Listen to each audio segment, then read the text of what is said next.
Vous pensez que la navigation privée de votre navigateur sur Internet vous rend vraiment anonyme, efface vos traces sur Internet, empêche d'être suivi? La réponse à cette question malheureusement est toujours la même, non, non et non. Et je vous propose dans cette vidéo de découvrir qu'est-ce que la navigation privée, quels en sont ses avantages mais aussi ses limites et quelles solutions peut-on adopter pour améliorer un petit peu notre vie privée sur Internet. Bienvenue dans cette vidéo. Sur Simple et Gratuit, vous connaissez le principe, j'essaye toujours de vous proposer un avis ou tout simplement une solution aussi à vos petits problèmes de tous les jours. Et aujourd'hui, on va s'attaquer à quelque chose que tout le monde croit, innocemment évidemment, le mode navigation privée, appelé aussi mode incognito. C'est un mode qui me protège et qui me rend anonyme sur Internet. Eh bien, c'est totalement faux. Et vous allez voir que oui, il est capable de faire certaines choses, mais non, il n'est pas capable de tout faire. Et en plus de ça, eh bien, la majorité du temps, on se fait avoir nous-mêmes. Alors bienvenue, je vous montre ça dans cette vidéo. Mais avant, tout à l'heure, pensez à mettre un petit pouce en l'air dans cette vidéo. Vous n'êtes pas obligé de le faire maintenant, vous pouvez le faire tout à l'heure, c'est juste en dessous de la vidéo.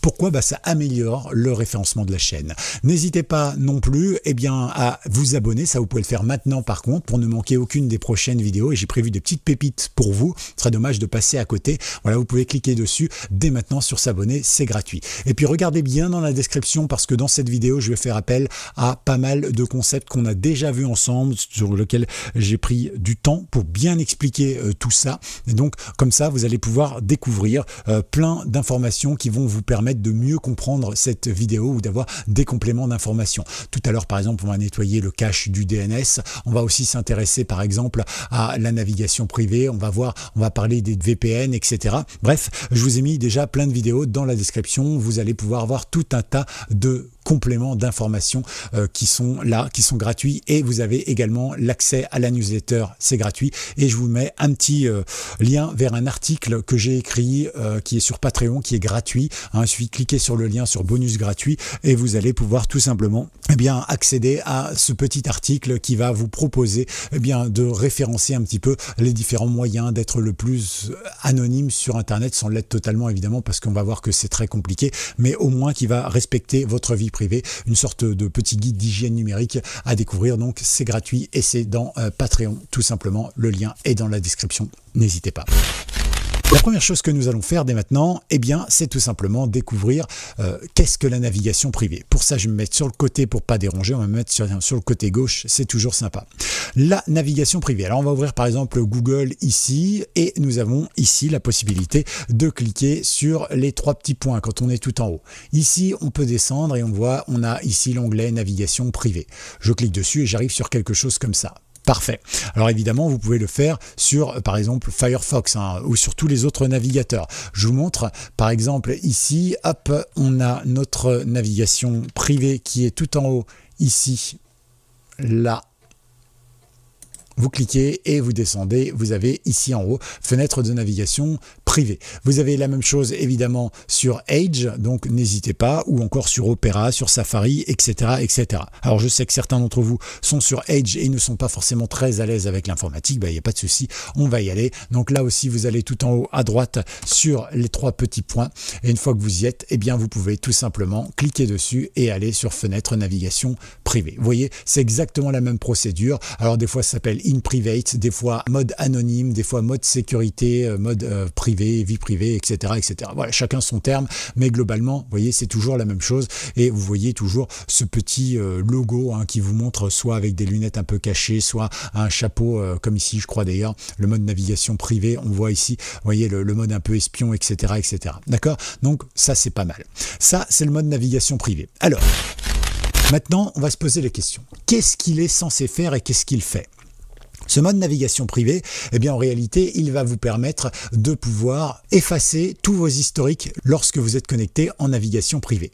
Je vous donne un exemple tout simple, mais là, par exemple, je suis connecté tout simplement, donc je vais sortir ici, voilà. Ici, par exemple, vous voyez, j'ai mon historique de recherche et tout ça. Si je vais ici sur les trois petits points, je clique dessus et je descends, je vais dans historique. Quand je vais dans historique, j'ai bien sûr les historiques récents ici, et puis je peux aller dans historique tout simplement. Ça m'ouvre une page et j'ai tous les historiques, c'est-à-dire partout où j'ai été avec ce navigateur. Parfait. J'ai les dates, les heures, les endroits, les lieux, les rendez-vous, etc. Quand je vais sur Internet, n'importe quoi, donc ici je vais ouvrir un nouvel onglet, je vais aller par exemple sur Orange, le site du navigateur. Très bien, je vais faire ça et je vais cliquer dessus. Jusqu'à là, pas de problème, ça m'envoie sur Orange. Ici, ce qui se passe, c'est que je vais pouvoir arrêter, je vais actualiser ma page et vous allez voir que ici, j'ai bien Orange qui est donc affiché ici dans mon historique. Parfait. Alors vous allez peut-être vous dire, oui, mais c'est parce que si je fais ça ici, créer, et je fais par exemple nouvelle fenêtre, qui n'est donc pas une fenêtre de navigation privée, mais une nouvelle fenêtre de mon navigateur. Si ici par exemple maintenant, je vais tout simplement taper, je ne sais pas moi, SFR,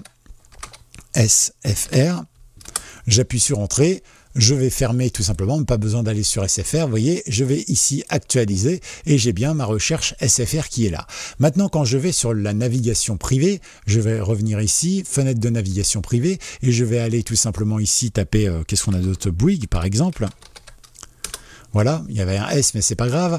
Donc ici, je vais faire par exemple tout accepter, voilà, peu importe, et je vais aller sur le site de Bouygues Télécom. Ok, parfait. Et donc à partir de là, je vais fermer ma navigation privée. Il va donc effacer mes historiques, mais uniquement les historiques de ma navigation privée. Et quand j'actualise l'historique, vous voyez bien que ici, Bouygues n'apparaît pas. Alors attention parce qu'il n'apparaît pas là, mais il est quand même accessible à quelqu'un qui fouillerait votre ordinateur. Il saurait que vous avez été sur Bouygues. On va en parler tout à l'heure. Donc, vous voyez que votre navigation privée, elle vous protège de vos historiques, de ce que vous êtes en train de faire au moment où vous êtes dessus. Mais dès que vous fermez le navigateur, eh bien, ça efface votre historique. L'historique, c'est tout simplement la liste des sites et des pages que vous avez consultés. Ensuite, ça supprime les cookies. Un cookies, je vous l'ai déjà expliqué, c'est un petit fichier qui se crée, un petit identifiant qui permet tout simplement de mieux naviguer sur Internet. Vous remarquerez que même si vous allumez votre ordinateur pour la toute première fois sur un navigateur, par exemple Google, sur un moteur de recherche type Google, eh bien dans ce cas-là, qu'est-ce qui va se passer? Google va être en français. Pourquoi? Parce que Google va aller chercher dans votre navigateur, il va voir que votre clavier est en AZERTY, que votre ordinateur est en mode langue française, etc.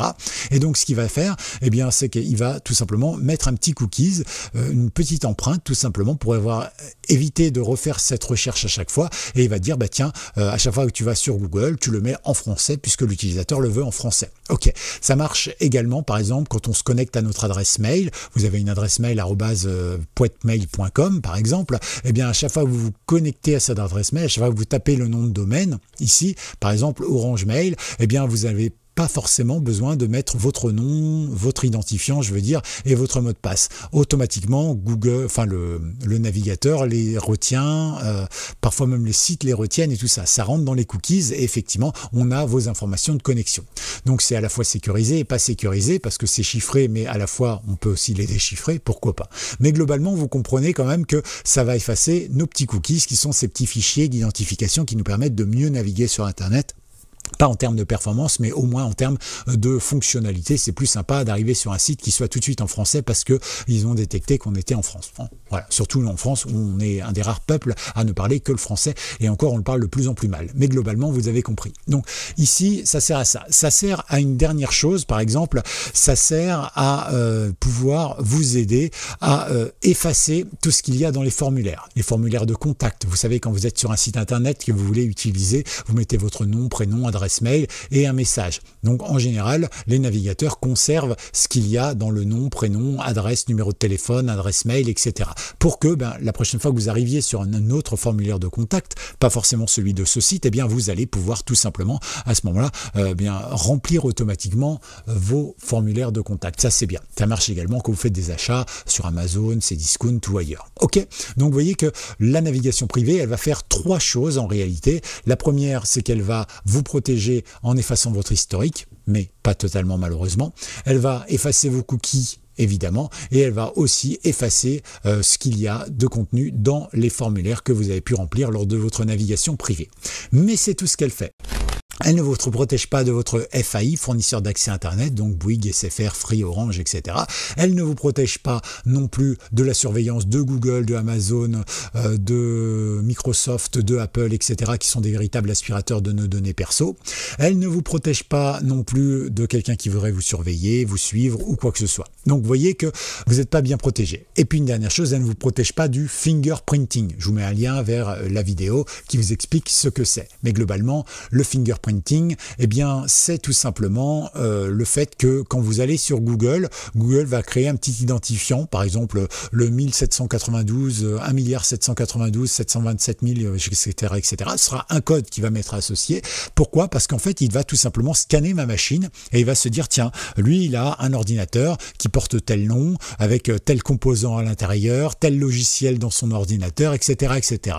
Avec telle, par exemple, vitesse de RAM, telle référence d'écran, avec telle configuration, etc., etc. Donc, vous voyez qu'il va scanner tout ça et à partir de là, bon, bah, plus il y a d'éléments avec tous les logiciels que j'ai installés et tout ça, bah, plus il va se dire, tiens, ça, c'est cet ordinateur. Donc, il n'a pas besoin qu'on soit identifié avec notre nom, notre prénom, ou notre adresse mail, etc., pour savoir qui on est. Et ça, tous les grands groupes s'en servent, évidemment. Donc, ils n'ont pas besoin que vous mettiez votre adresse mail pour savoir que vous êtes Jean-Claude Durand qui habitait à Pontivy, etc., etc. D'accord? Donc, c'est important de préciser également, la navigation privée ne vous empêche pas d'être suivi comme ça. Même beaucoup de VPN, d'ailleurs, ils disent, oui, on vous empêche, on vous protège du fingerprinting, mais pas du tout. Je vous mets d'ailleurs un lien vers une vidéo que je vous avais fait dans la description, comme ça, vous allez pouvoir le découvrir. Donc ça, c'est important. En point numéro 3, tout à l'heure, eh bien, je vous parlais du cache DNS. Eh bien là, je vais vous en parler un petit peu plus en détail. Le cache DNS, c'est quelque chose qui reste sur votre ordinateur, même si vous utilisez la navigation privée. Je vous avais fait une vidéo très explicative, clairement, avec beaucoup d'exemples. Vous retrouvez cette vidéo directement dans la description. Voilà, pensez-y, hein, comme ça, vous allez apprendre plein de trucs. Rapidement, pour ceux qui ne savent pas ce que c'est qu'un DNS, eh bien, je vous explique. Par exemple, ici, moi, je vais taper google.fr. D'accord. Quand je tape google.fr, c'est de l'humain, c'est-à-dire que j'ai utilisé des mots. Ok, mais la machine, elle ne connaît pas google.fr. Et donc, pour vous emmener sur google.fr, votre navigateur, il va tout simplement envoyer google.fr que vous souhaitez aller voir, ou facebook.com par exemple, et il va l'envoyer à un DNS. Un DNS, c'est une sorte de répertoire, comme un bon vieux répertoire téléphonique, où on a google.fr, et en face, on a toute une série de chiffres, qui sont donc les adresses IP, les adresses uniques d'identification du serveur de google.fr. Donc, ça va être par exemple 92.175.58.12 par exemple. Ok, et donc vous allez taper google.fr. Là, vous allez avoir votre navigateur qui va demander au DNS, tiens, c'est quoi google.fr? On va lui dire, tiens, c'est 92.175.machin.truc. Et donc ensuite, le DNS va renvoyer cette information au navigateur qui va donc se connecter en faisant tout simplement https 192, etc., etc., etc. Ok. Et donc à ce moment-là, ce qui va se passer, c'est que là, vous allez voir Google qui va s'afficher. Sauf que vous continuerez de voir google.fr. D'accord? C'est ça qui est important. Le DNS, en gros, c'est un traducteur automatique entre le langage humain et le langage machine. Ok, pour que tout le monde puisse se comprendre, et c'est quand même quelque chose de bien sympathique. Je vous ai mis une vidéo également sur comment changer ces DNS dans la description, n'hésitez pas. Ok, donc ça c'est important. Et donc forcément, ces DNS, eh bien, ça ne cache pas votre adresse IP, ça la garde, ça la conserve, et quand on va sur bien le terminal par exemple, avec une simple commande Windows, macOS ou Linux, on peut retrouver tout ce que vous avez envoyé comme requête sur Internet. Donc quand le mode privé, ici le mode incognito, va supprimer l'historique que vous avez, en réalité il ne va pas supprimer l'historique du DNS, mais bien uniquement celui de cela, que vous avez fait après le DNS en réalité. D'accord? Donc c'est un piège, là aussi vous devez être prudent. Donc vous voyez que la navigation privée ne vous protège pas de cela. Maintenant le gros point, c'est en point numéro 4, comment être vraiment anonyme sur Internet. Eh bien là, vous avez deux choses. La première, c'est pas possible, et la deuxième, c'est un peu possible.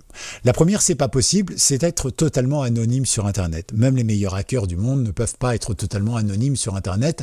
L'idéal, c'est de brouiller les pistes. C'est d'essayer d'être le plus anonyme possible, et en plus de brouiller les pistes. Voilà, c'est plus difficile. Pourquoi? Bah, tout simplement parce que la justice n'a pas de moyens, peu importe le pays finalement, et donc, bon, bah, sauf si vous hackez le président de la République, ou quelqu'un qui a la possibilité de mettre tous les fonds font de la justice vers un seul truc, leur propre bien-être, comme le font souvent nos dirigeants, eh bien dans ce cas-là, voilà, vous risquez pas grand-chose à hacker Monsieur Durand, un anonyme de Plougna, par exemple. Donc vous voyez qu'il n'y a absolument pas de risque là-dessus si vous gérez bien. Mais globalement, on ne peut pas vraiment être totalement anonyme parce qu'on passe toujours par une adresse IP, par se connecter, par un serveur, par un service quelque part. Et en fait, bon, les services de l'État, s'ils le voulaient vraiment, s'ils en avaient les moyens, pourraient remonter les pistes et finir par nous avoir. Mais globalement, l'autre option, c'est le un petit peu, vous pouvez utiliser des outils simples pour vous rendre anonyme. C'est-à-dire que vous ne pouvez pas être anonyme par rapport à l'État, par rapport à la loi, mais vous pouvez être anonyme par rapport à une entreprise, par rapport à votre collègue ou par rapport, pourquoi pas, à votre spécialiste de l'informatique dans votre boîte. D'accord ? Donc vous voyez que vous pouvez être anonyme, oui, mais pas vis-à-vis de la justice et tout ça, parce que c'est super compliqué. Alors je sais qu'il y a des grands débats sur Internet et j'ai déjà fait des vidéos là-dessus et les gens, sans vraiment prouver quoi que ce soit ou sans parfois avoir conscience de ce qu'ils racontent, disent « Ah mais si, on peut le faire, etc. » Mais il faut avoir une vision un peu plus large qu'un simple exemple. C'est pas parce que moi j'ai téléchargé un jour un truc illégal et que je me suis pas fait prendre que je suis protégé sur Internet. Non, c'est peut-être que juste il n'y avait pas de plainte à ce moment-là sur le sujet ou sur le truc qui avait été téléchargé et tout ça. Bon, c'est un vaste débat, on pourrait y revenir en commentaire, mais ici c'est pas le but. Donc l'idée pour être le plus protégé sur Internet, eh bien c'est, alors on nous dit souvent passer par un VPN. Est-ce que c'est une bonne idée ou pas ? Eh bien en réalité, oui et non. Vous avez un VPN, c'est quoi ? Eh bien un VPN, il va remplacer votre fournisseur d'accès. Donc c'est toujours votre fournisseur d'accès qui va vous donner accès à Internet, jusqu'à là pas de souci, mais après vous allez depuis votre ordinateur, votre box ou votre routeur, chiffrer en fait votre connexion en passant par un VPN qui va en fait se substituer à votre fournisseur d'accès, qui va chiffrer et vous donner une nouvelle adresse IP, et en réalité comme ça, eh bien vous n'aurez pas celle de votre fournisseur d'accès et du coup, eh bien votre fournisseur d'accès ne pourra pas savoir où vous allez et en fait il ne pourra pas vous surveiller. Mais techniquement, si vous avez confiance dans votre fournisseur d'accès, est-ce qu'on peut avoir confiance dans un serveur VPN ? Un VPN, n'oubliez pas que c'est une entreprise. L'entreprise, elle a deux choix. Soit l'entreprise, elle est purement bénévole, et dans ce cas-là, c'est une association, soit elle est là pour faire de l'argent. Donc soit elle vous propose des produits qui sont payants, soit elle vous propose des produits qui sont gratuits, mais avec récupération et revente de données. Notez bien cela dans votre tablette, dans votre tête. Donc un VPN, c'est quelque part déplacer le problème de la sécurité de vos données, ou en tout cas de votre anonymat, de la France à une autre entreprise dans un autre pays. Et le tout est de choisir le bon pays. Par exemple, on le sait, la France est beaucoup plus restrictive en termes de vie privée, par exemple. Donc elle fait beaucoup plus attention avec la CNIL notamment à ce que les entreprises et les services comme Google ou les intelligences artificielles et tout ça ne récupèrent pas trop vos données. Elle fait vraiment très attention à ça et elle essaye de protéger vos données au maximum. Pas pour elle, hein, mais par rapport aux enjeux américains, entre autres. D'un autre côté, si vous allez aux États-Unis, par exemple, eh bien vos données, finalement, c'est normal de pouvoir vous les piquer. Donc, vous voyez que c'est deux mentalités totalement différentes. Les deux pourront vous dire qu'ils sont sécurisés en termes de données. Les deux pourront vous dire qu'ils sont no-log. On reviendra sur le no-log tout à l'heure. D'accord ? Donc, vous voyez que là, encore une fois, il faut bien connaître les lois d'un pays pour savoir si oui ou non, on est bien protégé ou pas. Par exemple, si vous prenez, allez, on va dire un fournisseur d'accès Internet classique français ou un fournisseur d'accès Internet classique allemand, eh bien, vous n'aurez pas exactement les mêmes règles de confidentialité sur l'un et sur l'autre. C'est-à-dire qu'ils auront les bases européennes, tous les deux vont les respecter, comme le bio par exemple. Le bio français est plus restrictif que le bio espagnol, c'est-à-dire qu'il est plus bio que le bio espagnol, mais globalement les deux ont droit de circuler en Europe parce que tout simplement, eh bien, ils répondent aux normes de la qualité européenne. Eh bien, c'est exactement la même chose avec les VPN et les fournisseurs d'accès Internet. Donc on pourrait très bien se dire, on va prendre un VPN par exemple au Panama, parce qu'au Panama, les VPN, les fournisseurs d'accès Internet et tout ça, n'ont pas pour l'instant d'obligation de conserver les données des utilisateurs. Contrairement à la France où un fournisseur d'accès Internet doit garder certaines données 1 an et ça peut aller jusqu'à 3 ans pour certaines autres données, alors qu'aux États-Unis, c'est 5 ans. Ok, donc ça veut dire que vos historiques, eh bien techniquement, si vous utilisez Orange, eh bien Orange va les avoir pendant 1 an. Et pareil, évidemment, si vous êtes aux États-Unis sur Orange, hein, je ne sais pas comment ou quel fournisseur d'accès ils ont, mais globalement, eh bien ils conservent les données pendant 5 ans. Ok, ça c'est important. Donc vous voyez qu'il faut bien choisir les choses. On pourrait être tenté de se dire, on va utiliser un VPN par exemple au Panama et on va prendre un VPN no-log.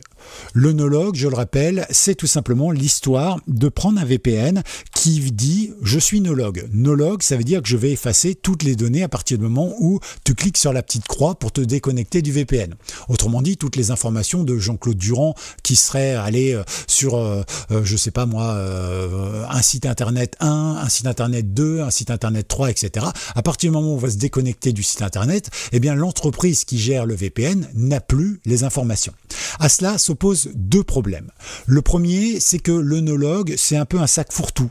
Sauf que c'est un sac fourre-tout, tout le monde peut l'utiliser, un petit peu comme le bio par exemple. Vous savez très bien que, je vous l'ai dit tout à l'heure, le bio français est beaucoup plus bio que le bio espagnol.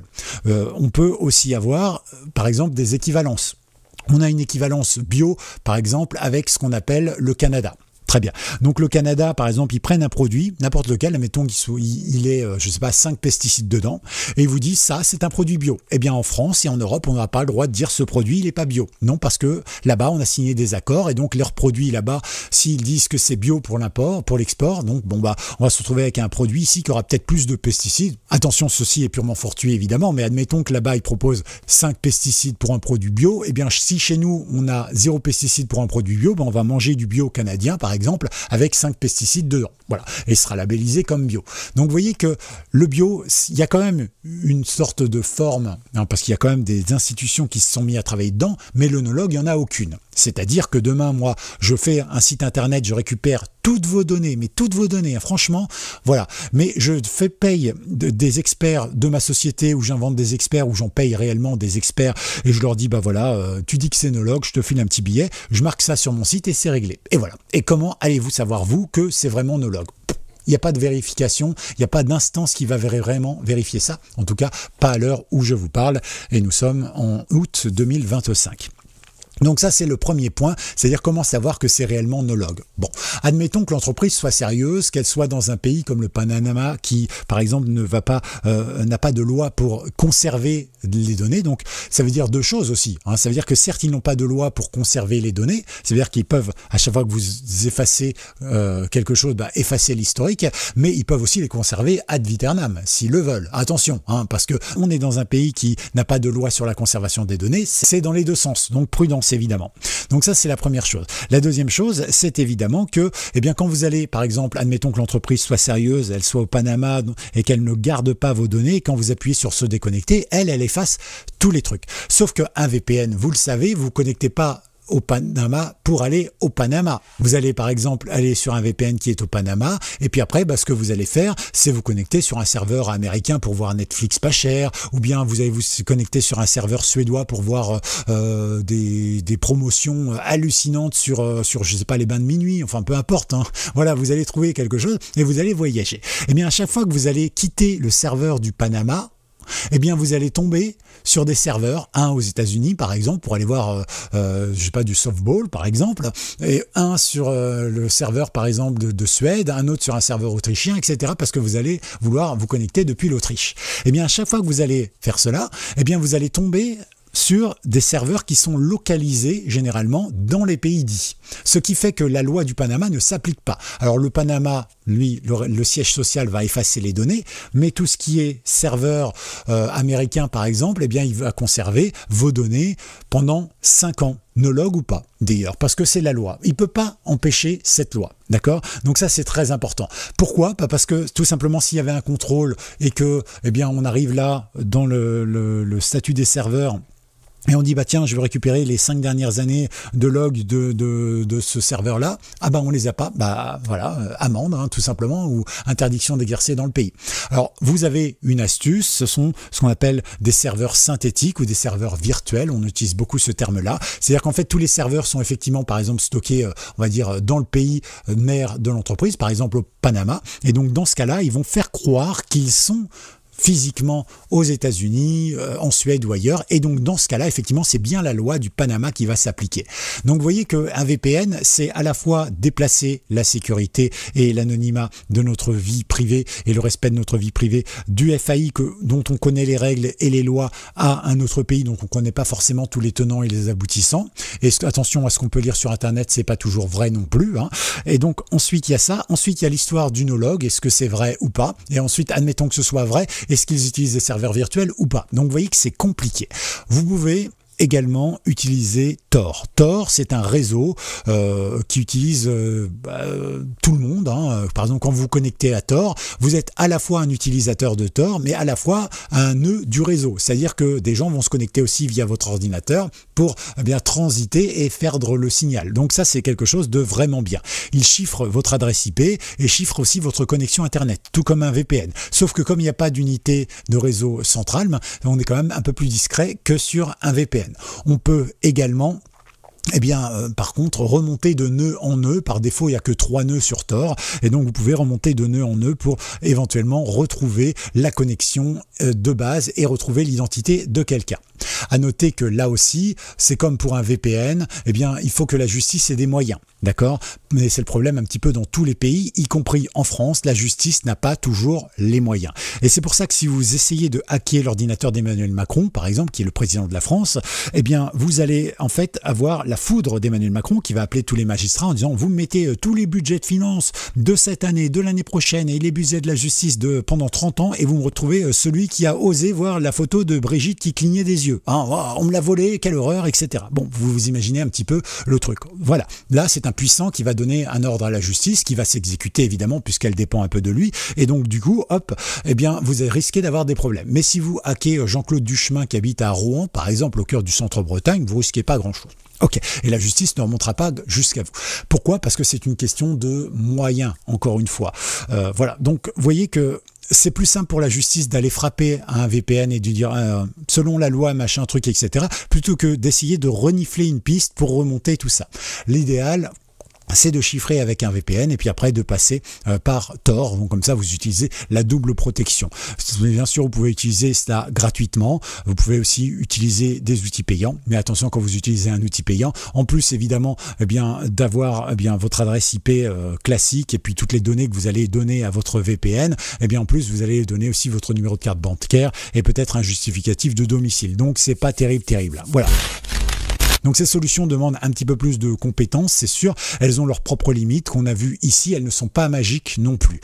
Je vous mets dans la description tout un petit laïus qui vous donnera évidemment les clés pour essayer d'être le plus respectueux de votre vie privée ou en tout cas anonyme sur Internet sans évidemment pouvoir l'être totalement parce que ce n'est pas possible. Mais globalement, au moins pour que les sociétés commerciales ne puissent pas récupérer vos données à tout va. Je vous mets tout ça dans un article bonus que vous retrouverez dans la description. Nous allons conclure dès maintenant. Pourquoi est-ce que le mode de navigation privé ne vous rend pas anonyme? Mais n'oubliez pas que vous restez visible sur Internet. Et si vous voulez vraiment protéger votre vie privée, vous pensez à d'autres outils et d'autres compétences évidemment. Si cette vidéo vous a aidé à mieux comprendre, n'hésitez pas, vous pouvez donc ajouter un petit pouce, la liker donc, partager cette vidéo et surtout vous abonner à Simple et Gratuit. C'est entièrement gratuit, le bouton est juste en dessous de cette vidéo et vous ne manquerez rien des conseils gratuits et faciles que j'essaye de vous prodiguer sur Internet ou sur les différents logiciels. Posez-moi également vos questions en commentaire, j'y répondrai avec plaisir et je terminerai cette vidéo pour vous rappeler une chose. Nous sommes sur une chaîne de grands débutants. Ok, donc je suis des fois obligé de faire des raccourcis. Ce que je dis est vrai, mais si on regarde dans le détail, il y a des trucs évidemment, par exemple sur les VPN ou ailleurs, où c'est pas tout à fait super précis. Pourquoi? Parce que on n'explique pas, par exemple, la fission des atomes à des élèves de 6e comme on l'explique à des chercheurs en université. Au bout d'un moment, à l'un, on explique que l'atome c'est la plus petite molécule qu'on connaisse, etc. Quant à l'autre, on va clairement définir ce qu'est un atome. Vous voyez? Donc là, nous, on est plus dans la partie élèves de 6e. J'essaye de vous apprendre simplement les choses et puis après comme vous êtes des gens intelligents, vous allez petit à petit intégrer ce que je vous ai dit et puis aller chercher aussi des informations ou me poser des questions en commentaire. C'est évident. Comme ça, vous allez améliorer vos recherches. Mais évidemment, on ne peut pas partir de but en blanc, expliquer un concept super compliqué avec des mots super simples parce que ça marche pas. Ça nécessite d'avoir plein de connaissances autour avant. Voilà un petit peu donc ce que je voulais vous dire. À tout bientôt, c'était Gaël. Ciao.